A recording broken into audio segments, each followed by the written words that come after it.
All right. Appreciate it. Sure.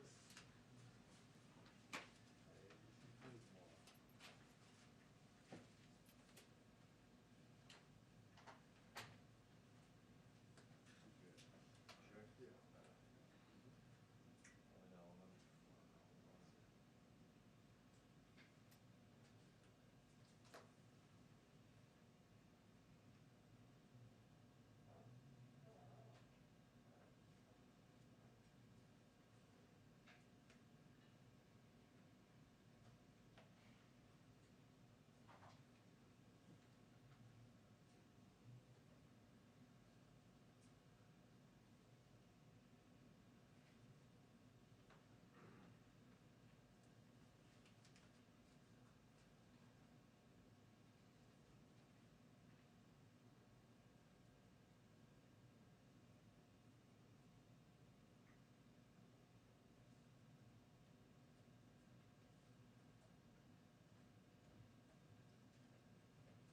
So the true story, the reason that they kept delaying our call?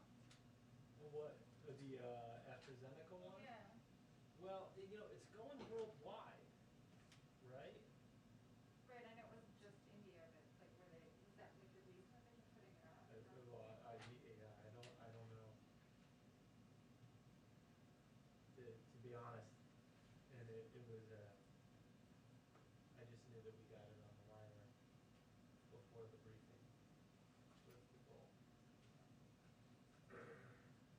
It's a little weird.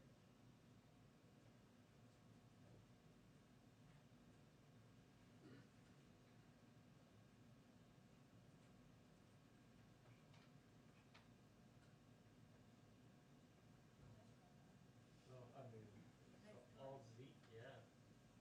It's,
starting to like that. I know, you got False excited, alarm. I'm sorry. And I I know, was I'm excited. not as excited. Sorry to disappoint. That's okay, you can stand up there and do it.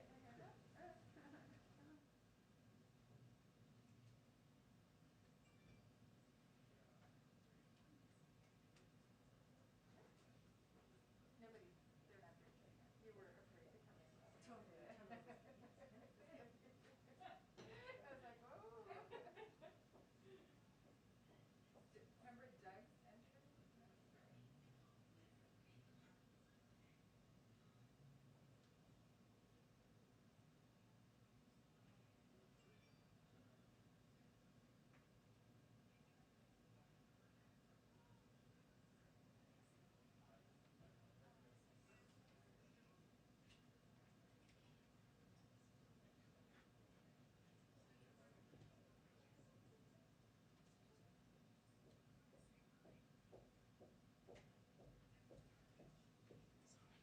Soon, guys, I promise. It's coming.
Okay.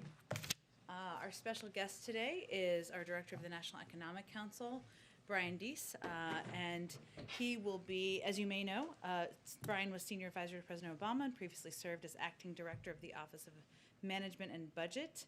And in the Obama-Biden administration, Brian helped coordinate policy development for tax policy, housing, clean energy, manufacturing, and the automotive industry.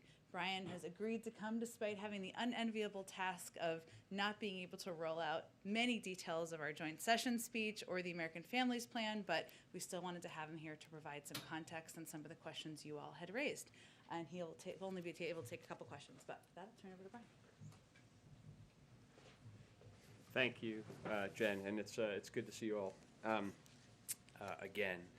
So I wanted to just provide a little bit of context around, in particular, capital gains taxes, and we'll provide just a little bit of context, and I'm happy to take a couple of questions. So as you know, and as Jen has spoken about, the President is excited to this week lay out his plan to invest in American families.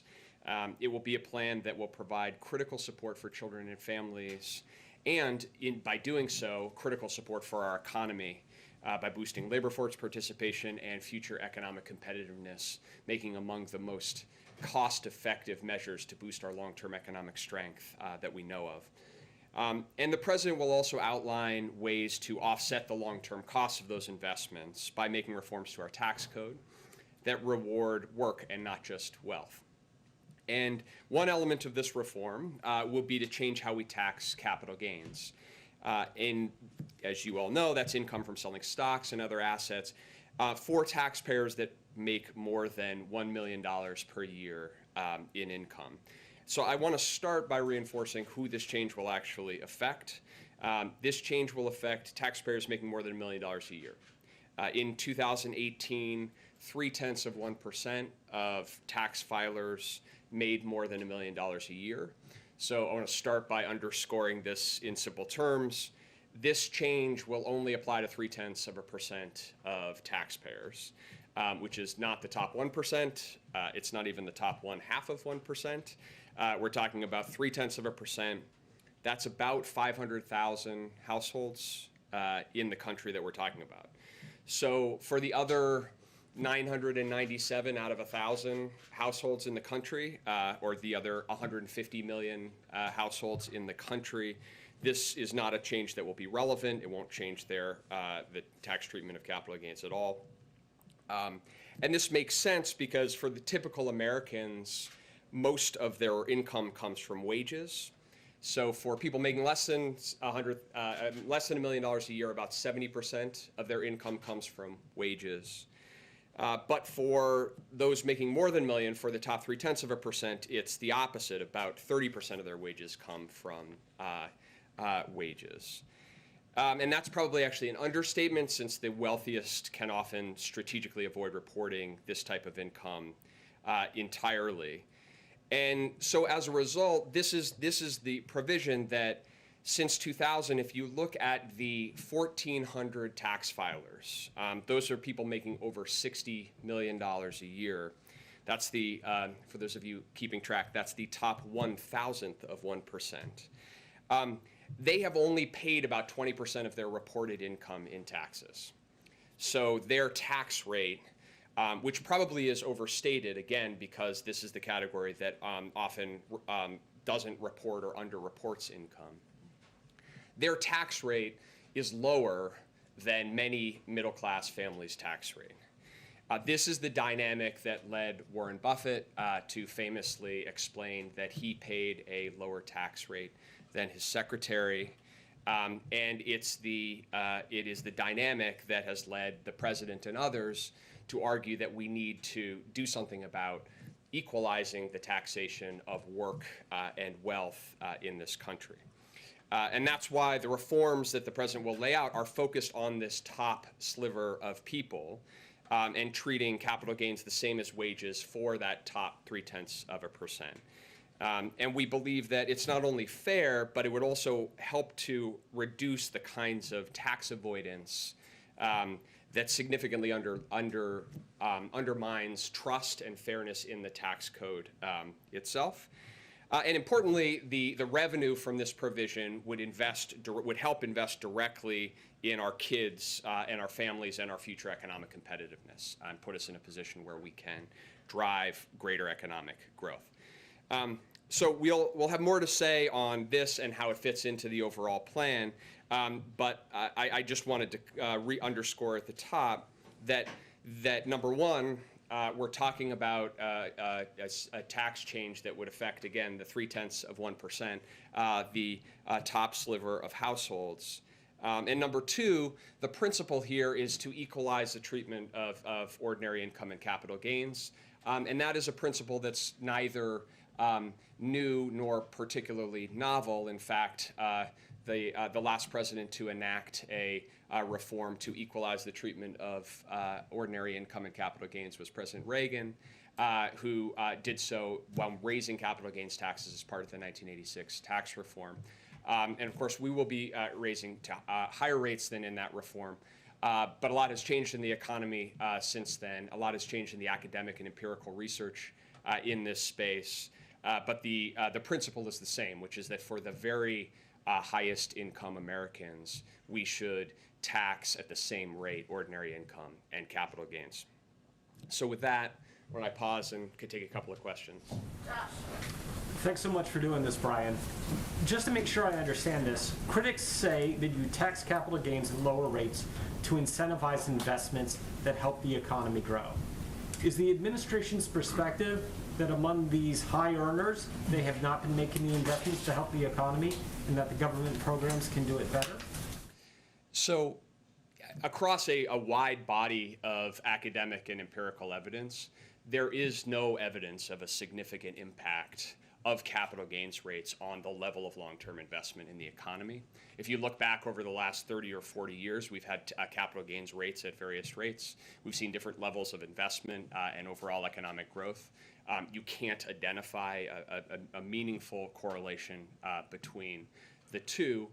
There's lots of reasons for that, including that if you look at where a lot of venture capital and early stage investment comes from, it actually comes from pension funds, sovereign wealth funds, entities that actually are not tax sensitive. Also because at the end of the day, a lot of things go into making an investment decision. But certainly our view and reading of the evidence is that there is not a there's not a correlation that would significantly affect investment for these highest income individuals, number one. And number two, we can use those resources to invest in areas that we know where there is convincing academic evidence, empirical evidence, that investments, for example, in early childhood and in our children return enormous dividends in terms of their own academic success, reduced costs in the healthcare system, productivity, and growth in the future. Catherine? Brian, one question on the Families Plan itself. Why isn't the White House including a plan to reduce the price of prescription drugs in the plan? The good news about a question like that is I get to tell you that since we haven't rolled out the Families Plan yet, and I'm not going to do it at the podium right now, I am not going to confirm whether or not that is in. I can say that the president has long focused on the issue of rising costs of prescription drugs for American consumers and American families. It's something that he continues to focus on and prioritize, but I'm going to let him speak to those issues in the speech. Andrew? Yeah, Brian, so on the question of how you enact this, so is this capital gains tax increase dead on arrival when it comes to the Hill? The Republicans are screaming that it is not a good proposal. There's even some concerns in Democratic circles. How do you convince people that this makes sense? Well, I would say a couple of things to that. The first is on the facts and on the evidence, to go to the conversation we were just having, that we think that the best read of the evidence is actually that making this sort of change for that top 0.3% of taxpayers, equalizing ordinary income and capital gains would restore fairness and do so in a way that wouldn't significantly affect investment, and that would allow us to make really high return investments for which there's been broad bipartisan support. So we think that that's a pretty sensible way of going at it, number one. Number two is the president has said in the context of the jobs plan and the corporate tax reform plan, and will say in the context of this plan as well, he is laying out his jobs plan and his family's plan. This is his vision for how we need to put in place a public investment agenda for the country. He is also identifying ways to responsibly pay for it, and he is welcoming and encouraging others to come forward with their ideas as well. Are you going to need reconciliation to do this? I think what you're going to hear from the president is a call to consider these investments and the potential that they would provide for the country, and engage in a serious conversation about both whether these investments are needed and if we can agree that they're needed, how we're going to offset their cost. He's starting that conversation where he believes it's a responsible place to start by putting a plan on the table, and we'll take the conversation from there. Jeff? I want to pick up on something you mentioned about investing in kids and ask you about the child tax credit, not specific to the American Families Plan, but just in general. Some of the president's Democratic allies on the Hill, as you well know, have pushed to make that permanent. They say they've faced some resistance, some pushback from the administration. What's the argument against making it permanent? Is it economic or is it political, in that Democrats potentially might want to run on this in 2024, and if you make it permanent, it robs Democrats of that opportunity? Well, let me start by making the argument for the expanded and fully refundable child tax credit, because it was President Biden who put a temporary one-year expansion of the child tax credit in his American Rescue Plan, which he announced on January 14th, 7 days before he was even inaugurated. And it was President Biden who worked with Congress and fought to get that enacted into law. And now, as a result, the American families of 66 million children will receive a fully refundable expanded child tax credit this year. And that will be delivered monthly going forward. And the best estimates are that in combination with the other elements of the rescue plan, will reduce child poverty by about 50% this year. So President Biden is both incredibly proud of that accomplishment and the speed with which we were able to implement it, and believes that we should extend that policy to provide some certainty and stability to those families who will be relying on that payment but would see it go away if Congress doesn't act. So that's the context for it, and I'll let the president speak to the specific plan in the joint session speech. I've gone already way over the time allotted. He will come back, as will other people, but Brian's got to go. Sorry, Brian. Thank you for coming, and he'll come back soon. It's always so much easier for me to play good cop. Now I realize why.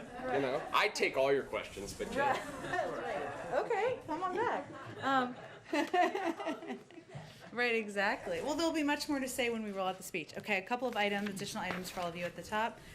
Today, the U.S. Department of Agriculture and Secretary Vilsack announced the historic expansion of the summer pandemic EBT program. This is the single largest summer child nutrition effort in our nation's history and will reach more than 30 million kids this summer, thanks to the American Rescue Plan. Summer feeding programs are considered a lifeline for some families, but until now they've reached less than 20% of families served during the school year. Children are eligible for this program if they are eligible to receive free or reduced price meals during the school year, or if they are under age 6 and live in a SNAP household. That is about 34 million American children.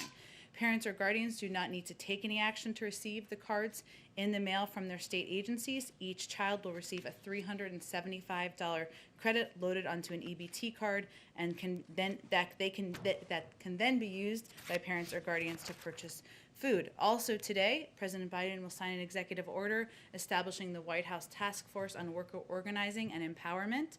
This task force is a historic effort to mobilize the federal government's programs, policies, and practices to empower workers to organize and collectively bargain with their employers.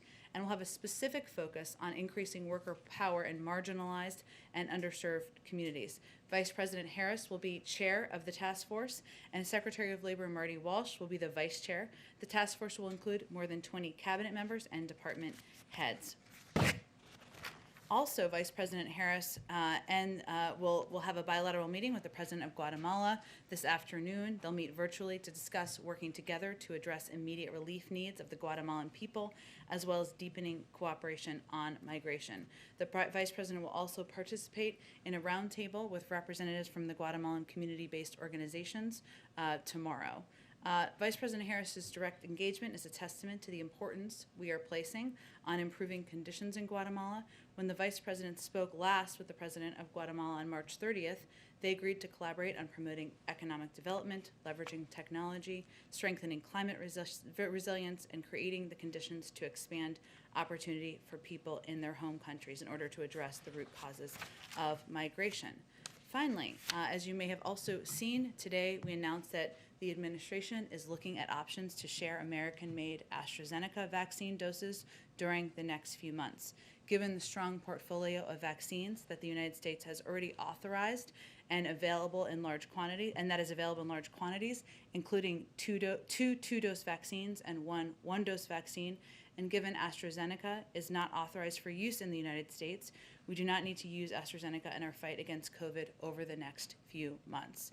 Before any AstraZeneca doses are shipped from the United States, the FDA will confirm any such doses meet its expectations for product quality. This is being done in the context of the FDA's ongoing review of all doses made at the plant where these AstraZeneca doses were produced.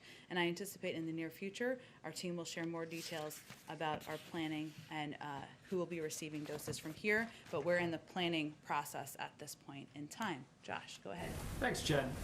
Let's go to India and what they're dealing with the coronavirus. The president just spoke with the Prime Minister of India.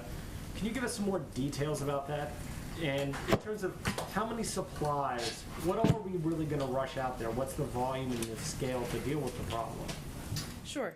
Well, as Josh noted, and you may have all seen the readout that we just put out, but just in case you didn't, the President spoke today with Prime Minister Modi of India, committing that the United States and India will continue to work closely together in the fight against COVID. The President pledged America's steadfast ongoing support for the people of India who have been impacted by the recent surge in the COVID-19 cases. In response, we have provided, and let me give you more of a specific update, and I will also note for you that there'll be an additional call later this afternoon that will provide additional details. So this is just what is available at this point in time of what is being requested and what we are providing. So there are a number of areas that are of great interest and are of great need to India at this point in time. Oxygen is one of them. At India's request, we are exploring options to provide oxygen and related supplies. The Department of Defense and USAID are pursuing options to provide oxygen generation systems. We may be in a position to reroute shipments planned for other countries with lower immediate needs, given the urgency of the conditions in India, and we'll have more details, hopefully, on the possibility soon. DoD is also exploring providing field oxygen generation systems, which we have used in our field medical hospitals. Each unit can provide oxygen for up to 50 to 100 beds. And we're also exploring options to provide oxygen concentrators and ventilators and are in technical discussions with India to ensure the equipment we supply can connect to Indian devices. The United States has already provided 200 ventilators to India last year and trained medical professionals on their use. So this is, of course, in addition to that and other assistance we've provided. Another one of the major needs is PPE, and we've identified U.S. commercial suppliers as well, and therapeutics and tests, but we've identified U.S. commercial suppliers of remdesivir that are immediately available to help relieve the suffering of COVID-19 patients in India. We've identified rapid diagnostic testing supplies, personal protective equipment, and additional ventilators available to be transferred to India immediately. And I noted, of course, we also, of course, are in close touch with India officials at all levels about the raw material needs that they have. And as requested by India, we will provide raw materials for the production of AstraZeneca Covishield vaccine at Serum Institute of India. I know some of these have been announced, but that's just a little bit of additional details. So we're in ongoing discussions about what their needs are and how we can meet them. But go ahead. And then secondly, the president issued a 100-day mask mandate for federal buildings. Mm-hmm. Does the administration plan to update its mask guidance now that we're at 100 days roughly of the Biden presidency? And what about for the broader country? What science, what research are you using to guide you? Well, I know there's been some reports out about CDC plans, and we will certainly leave it to the CDC to announce their guidance, which I think was the second part of your question, about what will be required outside and when masks will be required for individuals who have been vaccinated. So we won't get ahead of any final details or announcements they will make. The president, of course, issued that at 100 days. We're not quite at 100 days, so I don't have anything more to preview for you in terms of what might be next. Go ahead. Looking ahead to Wednesday, to the president's speech before a joint session of Congress, can you give us a sense of how the speech is coming together, the president's involvement in it, how he wants to use that speech, and his appearance there to sell the remainder of his legislative agenda? Sure. Well, first, the president has been working over the last couple of days, as he will be over the next two, on his speech. He's deeply involved in the development of his speech. He's thinking a great deal about what message he can send directly to the American people about what progress we've been made, but of course what challenges remain ahead. He recognizes, as somebody who served in the Senate for 36 years, that this is an opportunity, one of the highest profile opportunities even the president has each year, to speak directly to the American people, and that's exactly what he intends to do. He will lay out the specific details of the American Families Plan in that speech, but he will also talk about a range of priorities that he has for the upcoming months of his presidency, including putting in place, working with Congress to put in place police reform, including doing more to expand access to affordable health care. So there will be a range of priorities he will also mention in his speech, but he's working closely with his speechwriters on it, but also with policy advisors and the policy teams on finalizing the components that will be in the speech. And on COVID in this country, what's the level of concern within the administration that apparently 5 million people, or about 8% of those who got the first dose of Pfizer and Moderna, didn't return for dose 2? Well, what I'll say is that there's no precedent, right? There's no playbook. And the other way of looking at that is that we're pleased that the vast majority, or 92% of people, came back for their second doses. And that is actually a pretty significant number in our view.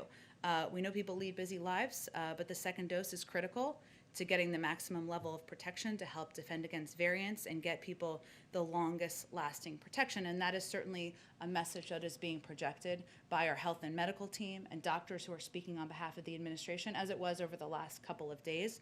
I'll also say that a big part of our effort as we shift into this newer stage, where it's less about supply and more about reaching people where they are, is making it easier to get vaccinated. And that certainly applies to people who have not yet received their first dose, but also applies to people getting their second dose. So partnering with doctors' offices, setting up walk-up sites, helping workers get paid time off. That's all a part of our effort to ensure people are getting both doses of the vaccine if they're doing the 2-dose vaccine. Go ahead, Peter. Thank you, And Jen. congratulations, and not to embarrass you, got married. I did, yes. Wow, Thank you very congratulations, much. welcome back. All Thank right. you. Thank you, Jen. First, Vice President Harris says that she's not gone to the border yet because we have to deal with COVID issues. What is she referring to? Well, I would certainly have to ask her team about that specifically, but I would tell you also that her focus is not on the border, it's on addressing the root causes in the Northern Triangle. And that's why the majority of her time has been spent on working with, on a diplomatic level. She is going to have a bilateral meeting with the President of Guatemala this afternoon. She's going to speak with the President of Mexico next week, and she's working with them to ensure there are systems put in place to reduce the amount of migration coming from these countries, but also to address the root causes, and that's really what the president's asked her to do. Then I guess, if not with regard to her specific statement, is there a White House concern when you guys are planning presidential or vice presidential travel, but more about COVID at the border than other places that she has traveled recently?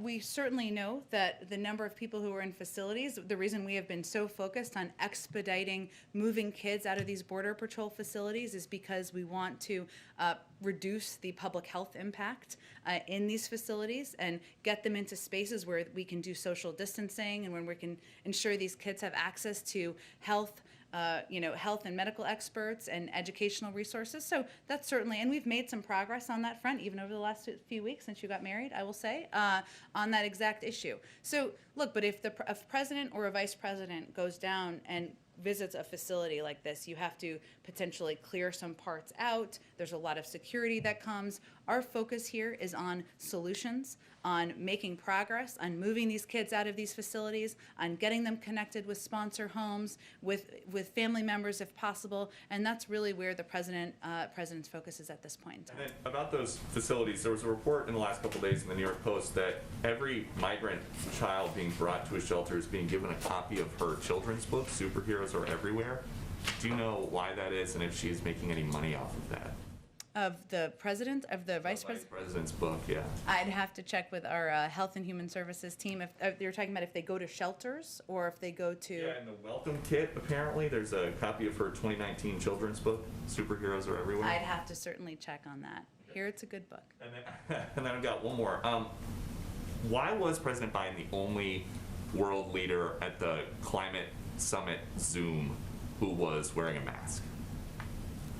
Because he is sending a message to the world that he is putting in place precautions and continuing to do that as leader of the United States. And I don't know what setups they all had in their countries that may warrant some more reporting or not, but obviously he had a pool there for portions. There were additional staff there, additional personnel, and that's the sort of model that we try to keep ourselves to here. But I know the CDC's website and their guidance is that you can gather indoors with fully vaccinated people without wearing a mask or staying 6 feet apart. That's actually for in your private home.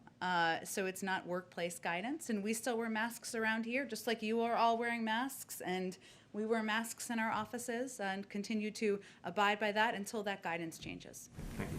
Hi, Mary. Go ahead. Hi, thank you. Our latest poll over the weekend showed that the president has a 53% approval rating, which is of course lower than any recent past president, except for President Trump. Just 52% approve of his handling of the economy. Why do you think that is? Well, first I would say there were a bunch of polls over the weekend. I know you're asking about yours specifically, but there are also some very positive signs about the American public's view of the president's job he's doing, including his response to COVID and the pandemic, something that's on the minds of the majority of the American public. According to the NBC poll, it was 69%, CBS 65%, ABC 64% approval. I will also note, per our earlier discussion, that according to the ABC poll, 58% of the public approved of raising corporate tax rates. But the bottom line is the president, these polls show what we have long known, that the president came into office at one of the most divisive moments in modern American history. And the president's focus is on fulfilling his promise to bring the country together. So in large part on delivering on the things the American people were elected him to do, which we have seen broad approval for, getting the pandemic under control, turning our economy around, especially for working families and the middle class. So we know that bringing the country together, that getting through what is a height of divisiveness in our country is going to take some time, and that certainly we see is reflected in the polls. So when you do look at these numbers, what lessons do you take away, if any, in terms of how you may approach the next 100 days? Well, the president would be the first to tell you we have a lot of work left to do to get the virus under control, despite the fact that 2/3 of the public in all of these polls support his approach and support the progress that's been made to get our economy up and running. There's still 10 million people out of work, and people aren't feeling satisfied by that. And we still need to keep our heads down and keep pushing forward to get the American Jobs Plan passed and ultimately the American Families Plan passed. But also he knows that he needs to continue to work at bringing the country together. And he will always be open to bipartisanship. He will always have an open door in the Oval Office to members of Congress of different viewpoints to get work done for the American people. And he certainly believes that's what people elected him to do. And on the speech on Wednesday, obviously your first joint address is a big moment for any new president, but this is not going to be a joint address like we've seen before because of the pandemic. A lot of the pomp and circumstance won't be there. The audience will be scaled down, no guests, etc. How is the president modifying his approach to the speech to sort of accommodate these unusual circumstances? You're right, and it will look very different for people who are watching at home, who are used to seeing, they may not even know they're used to seeing this, right? But they're used to seeing a full Senate chamber, full House and Senate, full members of Congress, they're used to seeing guests for all of these members of Congress. They're used to seeing, which is always an important part of the speech, a First Lady's box that's full of incredible people who are inspiring, have inspiring stories, and the president references in his speech, and that's tradition as well. And none of that will be a part of the speech in the same way that people have seen in the past. So there's certainly an adjustment to how he'll speak to the audience, speaking directly to the American people at home. That's always a part of it, but even more so to not having all of these incredible stories, inspiring stories that are typically a part of any president's joint session or a State of the Union address. So it will look different, but from his vantage point, it still is an opportunity to speak directly to the American people about the progress that's been made, the work that's still ahead, his new proposals for an American Families Plan, and some of the priorities that remain central to his presidency, and that hasn't changed.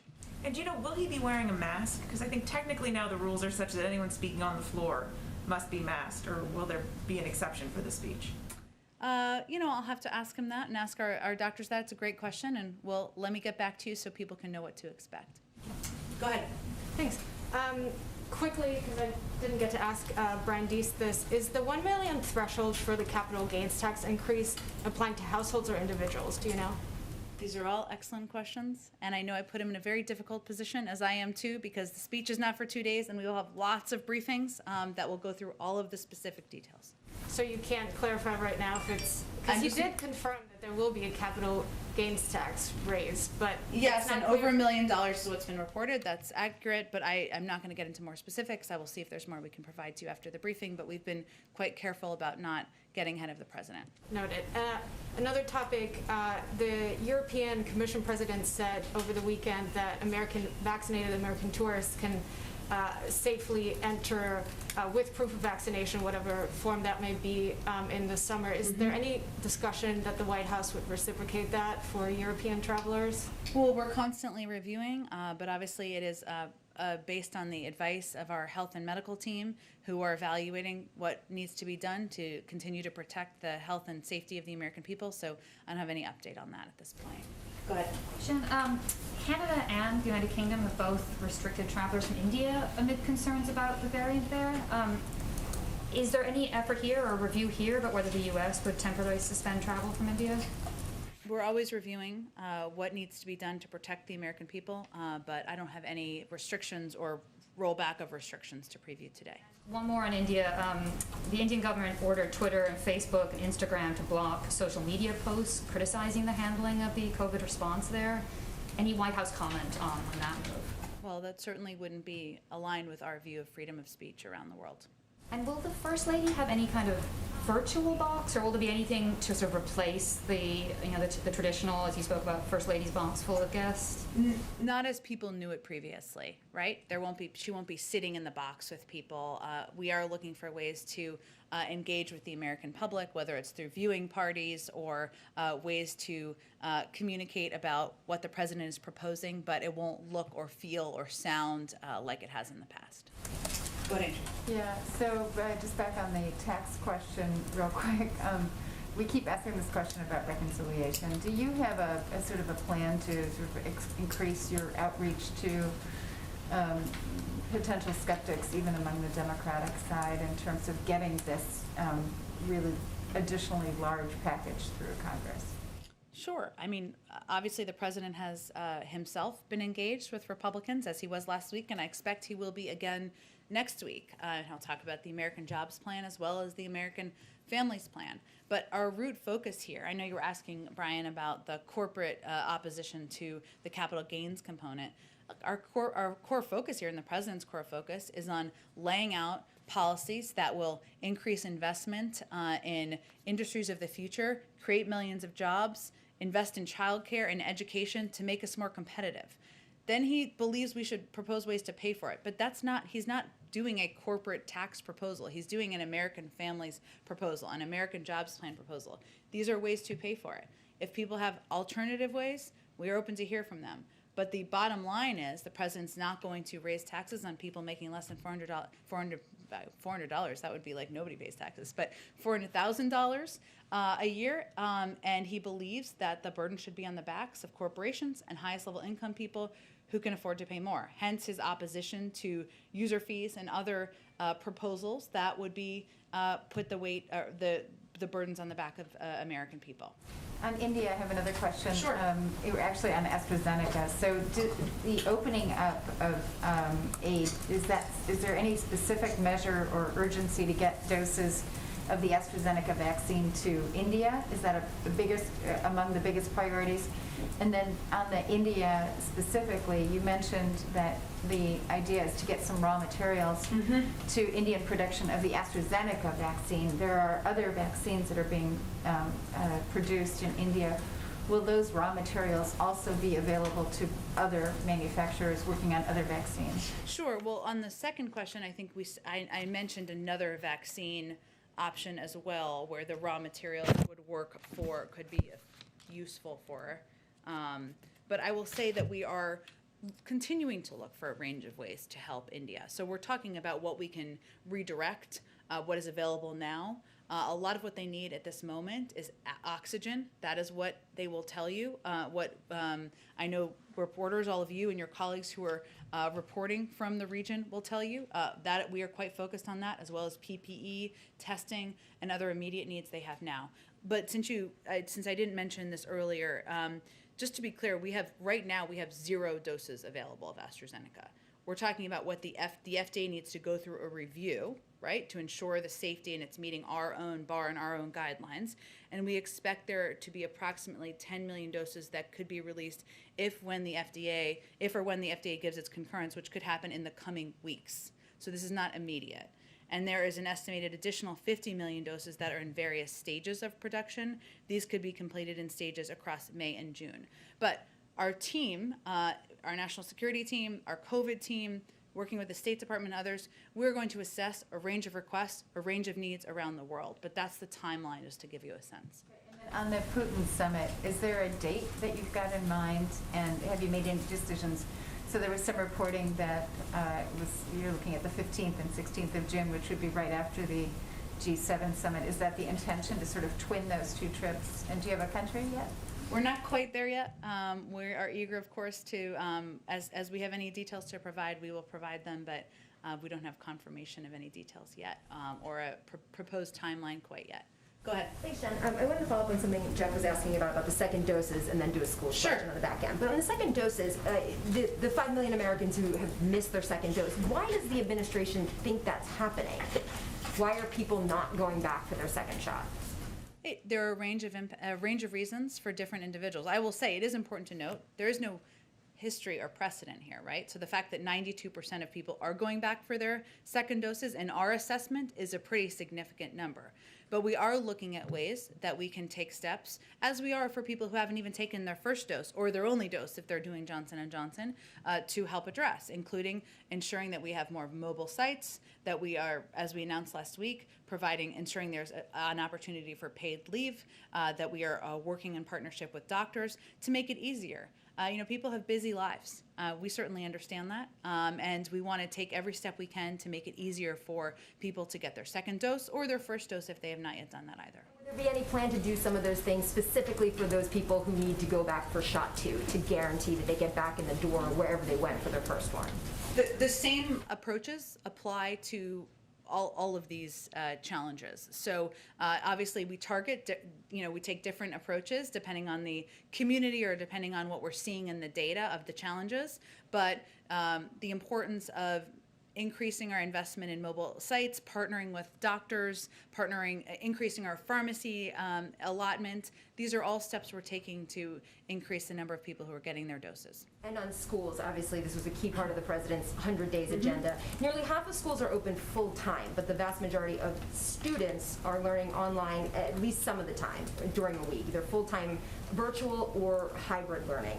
If the buildings are open, but the students are still learning remotely a significant portion of the time, does the president view that as a success, and will he declare that this week? Well, I don't think we've seen data since the early April data that was reflective of February. So the data is quite old at this point in time, and we've seen across communities and states there's been a significant amount of progress of schools opening 5 days a week, of students being in school learning. Now, some school districts have given the option of students, if their parents choose, to stay remote. That is, in some school districts, the option they've chosen. I expect we'll have more data on March, not until probably early May or late April time. That will give us a greater assessment, and we have every confidence we will be over 50% of schools open 5 days a week. New data before day 100 this week. Well, the data is done by the Department of Education, so we can't really change the data release timing, but we are confident, given what we've seen happen across the country, that we are going to meet that goal. Go ahead, David. Two questions for you on different topics, Jen. First, you may have seen the FBI and DHS turned out a fairly detailed set of guidance today on solar winds and suggested there would be more attacks coming. How are we supposed to measure, since the president announced his sanctions 2 weeks ago, what success looks like there? Would it From the impact of sanctions? impact of the sanctions and whatever unseen activities you engaged in? Well, it's challenging, as you know, from covering this for some time, as you have. I will say that, we have never seen one set of sanctions as being the silver bullet that would alone change the behavior of the Russian government, just like we wouldn't see sanctions as the one silver bullet that would change behavior in any country. We still felt it was essential to put in place consequences and implement consequences for behavior that we found to be absolutely unacceptable, as did most of the global community. But in terms of measuring success, our objective is to de-escalate the relationship, to, of course, speak out where we have concerns, speak out where we take action as needed when we are responding to their behavior that we find unacceptable, but also to find a way to make it predictable and stable. So I would say, that's what we're working toward. We're not looking as the implementation of sanctions as a solo incident that we're evaluating the success of, as much as it is part of moving and changing the relationship. Did you see Putin's move to pull back from the Ukraine border as his indication that he also wanted to de-escalate? As I've said before, I'm blissfully not in the mind of Vladimir Putin, but we are, and so I can't predict or analyze for you really effectively what was in his mind in the movements that were made. But our objective continues to be working with our partners in Europe to convey that troop buildup is unacceptable, that escalation is unacceptable, and President Biden, Secretary Blinken, and others don't hold back in conveying that clearly. One last question for you. You have some visitors this week from Israel intelligence group, I think led by Yossi Cohen of the Mossad and some others. Who are they seeing in the administration, and do you plan to be conveying, or do officials plan to be conveying to them the thought that Israel may be actually actively undercutting your effort to get the Iran deal back together? I'm happy to get back to you, as we try to be transparent around here, who they're meeting with and check with our national security team about that, David, and others who are interested in that. I will say that we will, of course, brief them. I'm certain it will be a part of the conversation, as we regularly do, on the status of negotiations. We just concluded the second round. That will likely be multi-round negotiations in Vienna, and we will update them, I would expect, on those discussions and the progress being made there. But in terms of other components of the discussion, I will see what we plan to read out from those meetings. Go ahead. Two questions on behalf of colleagues can't be here, quick Sure. ones, and one of my own. For the capital gains tax increase, when would that take effect?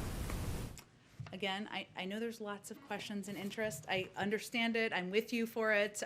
But we will have many fact sheets, many pages of fact sheets, many briefings to get you all of the details you would like.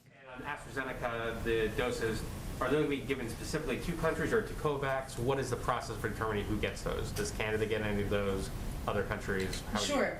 We're working through what the process will look like, and we will consider a range of options from our partner countries, and of course, much of that will be through direct relationships. Okay. And the other question I had was, you mentioned two of the president's goals was to bring the country together and end the pandemic.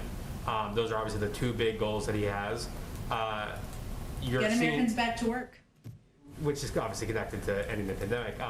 And you see this vaccine hesitancy among Republicans. You see slower vaccination rates in Republican-led states. How does the president view those two goals as intertwined? And does do they have to kind of? Can you not have one without the other? I guess is what I'm saying. That's an interesting question. I would say that the president believes he's got to govern for all people, and that includes, of course, getting the pandemic under control, which is certainly not impacting people through a political prism.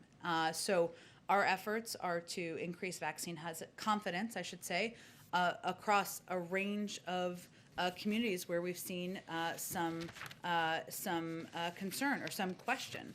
Now, we have seen in recent data that there has been large increases among not just communities of color, but also more conservative communities, people who have had a neighbor take the vaccine, who have seen the people who are vaccinated able to have dinner together in their home, as is part of the CDC guidance. And so that's encouraging. But the president is going to continue to govern for all people, to work to address the crises we're facing that are not Democratic or Republican crises. They are crises for the American public, whether that is the pandemic, people who are out of work, the climate crisis, racial injustice in our country. Those are the four he's identified as being central to his presidency. Hi, David. Hey, Jen. Hey, a question on unity. You talk about, earlier you said you wanted to bring, or the president wanted to bring the country back together. So I guess the question is, he has not met with House Minority Leader Kevin McCarthy, according to Kevin McCarthy. What does that say about unity? And also there are some other legislative issues as it relates to H.R. 1 and a commission to study packing the Supreme Court, as you would say. And there's a lot of other lists as well, budget reconciliation. So there's a lot of folks, you talk about tens of millions of people, they're concerned about that this doesn't seem like unity at all. Do you think tens of millions of people are concerned about him not meeting with Kevin McCarthy? No, I think tens of millions of people are concerned about H.R. 1 and budget reconciliation and going with that 50 vote threshold. I think that was a concern. I'm not sure the polling bears that out, but I will say that the president's view is that bringing the country together is bringing the American people together. So when I say he is focused on bringing people together, bringing Democrats and Republicans together, he's not talking about solving bipartisanship in this zip code here. He is talking about proposing policies that address the crises that we're facing, whether it's getting the pandemic under control, putting people back to work. A lot of those policies he's proposed, whether it's the American Rescue Plan or the American Jobs Plan, are supported by the vast majority of the American public, Democrat, Republican, Independent. They certainly want to see him working with Republicans and Democrats and he's absolutely doing everything he can to do that. He's had a number of Republicans down here to the Oval Office. He's looking for it. We're going to be reviewing their proposals, and I think certainly people see him rolling up his sleeves and ready to work with people of all different viewpoints. Real quick, why not separate the infrastructure bill the Republicans have, whatever it is, $800 billion or so? Why not just take that, call it unity, call it a deal, and then move on to some of the other legislative priorities within the total construct? Well, David, as you know, you need 60 votes. You can talk to Republicans in the Senate and see how many votes they have. But I will say that where we are now is that we are certainly taking a look at the proposal. Right now, there's deep in the weeds, sometimes nerdy conversations between staffers, members of Congress. We have lots of follow-up questions. I'm sure they have lots of follow-up questions. We're sharing ideas. That's actively happening now. He'll invite some members next week, bipartisan members, to come to the Oval Office and have a discussion about it and what the path forward looks like. Thank you. Sure, go ahead. Thank you, ma'am. I have one question about foreign policy and then another about COVID here. So the first one is, in tapes obtained by the New York Times, Iran's foreign minister says that former Secretary of State John Kerry informed him that Israel attacked Iranian interests at least 200 times. As the secretary has shifted roles, he still continues to represent the United States on a world stage. Does the president have any comment or reaction to Kerry telling the Iranians about covert military action on the part of Israel? We're not going to comment on leaked tapes. Okay. And then my second question is, I've heard from a number of governors who are frustrated that they haven't heard directly from President Biden on these weekly coordinating COVID calls. Why hasn't he joined those weekly calls? And how many governors? So what? How many governors have you heard from? I've heard from a number, but how many Like times? how many? 1, 2? Well, I'm actually curious to see how many times he's joined those calls, and if there's a reason why. It was never his, but I'm curious to answer to your question too. Yeah, it's in our story. I think there were 2 in your story. There were 2 in my story, and there were others who didn't go on the record, but we reflected that in the story. Okay, so 2 governors and some anonymous governors. I will say that the intention was never for the weekly call, the COVID call that is led by our COVID coordinator, to be a part, for the president to be leading that call. That the intention was for our COVID coordinator to be providing an update directly from the president, directly from our work across the federal government to get the pandemic under control. And what we've done on that call is provided weekly updates on the number of doses that are going out to states, which have increased nearly every week. We're talking about an average of about 28 million out to states now. It's an opportunity to have an engagement, have a discussion about where there are challenges in the system, how to better operationalize, better communicate, which was a complaint that we came in and tried to solve when we came into office. So that was the intention. I can assure you that the American public, governors hear quite a great deal from the president on his plans to get the pandemic under control, and it's in excellent hands with his COVID coordinator. To clarify, he has not joined. Does he have any plans in the future to join those calls? We've never conveyed it as a call that would be a part of his agenda, so I'm not sure there's like a big controversy here. Okay. But Thank you, ma'am. go ahead. Can you confirm reports that CIA Director Bill Burns was in Iraq, in Baghdad, meeting with Iranian officials in the foreign minister's home? I would point you to the CIA for confirmation of anything about his schedule. Okay, because he was somebody who led the discussions in 2015, and currently Foreign Minister Zarif is in Iraq too. So I'd be interested to know whether the 2 of them are planning to meet. Is that something that you're able to discuss? And again, I'd point you to the CIA and his team there for any details of his schedule. I have another question Sure. on Guatemala.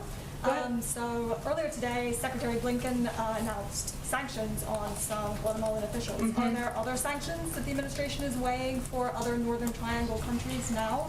And how is this expected to affect the discussions that the Vice President is having later today on migration cooperation?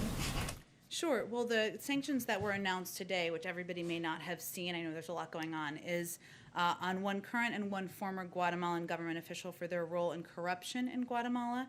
And these sanctions support efforts by the people of Guatemala to end the scourge of corruption as part of the U.S. government's commitment to support improvements in governance in Guatemala.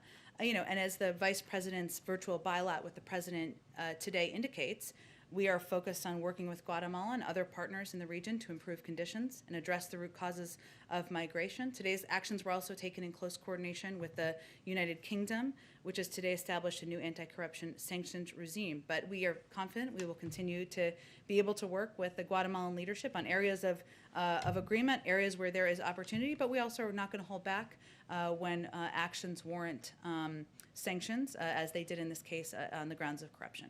Do you expect the Vice President to meet with El Salvador President Bukele? Well, I know she has a virtual bilat next week with the Mexican president, and I expect she'll have more in the coming weeks, but I don't have anything to preview for you today. Go ahead, all the way in the back. Yes, I have a question for myself and then 2 for colleagues who can't be in the room. Okay. First, you've laid out a number of domestic agenda items for the president's speech on Wednesday. How much can we expect that he will speak about foreign policy? He will certainly talk about foreign policy in his speech and reiterate his objectives and commitments to rebuilding our place in the world, regaining the United States seat at the table.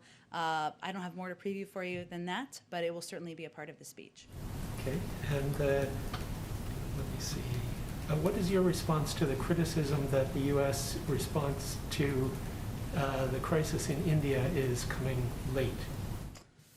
Well, I will say first, the United States has been one of the largest providers of assistance to address the COVID pandemic around the world, including to India. And we have obviously taken some significant steps over the last couple of days to address their immediate needs and been in close touch with them at every level, including with Prime Minister and the President discussing or communicating. I will also say that we are continuing to fight a pandemic here. India and the United States have two of the highest highest challenges as it relates to fighting the COVID pandemic. So we also take that into account. But I can assure people who are watching and paying attention that we want to work in partnership with India. We are committed to getting them assistance they need, whether that's oxygen, PPE, therapeutics, tests, raw materials for vaccines, and we'll continue to communicate at the highest level. Okay, and Andrea. Oh, sorry. Oh, did you have one more? Go ahead. One more. Is the administration concerned about reports on the use of forced labor to produce polysilicon for solar panels in Xinjiang? Let me check. I think we would be concerned, but let me check with our national security team and we'll get you a statement directly on that. Go ahead, Andrea. I just had a kind of a clarification Sure. question. Previously, when you released doses of the AstraZeneca vaccine to Canada and Mexico, We lent them. You lent them. Is the loan program over? Are we into gifting now, or?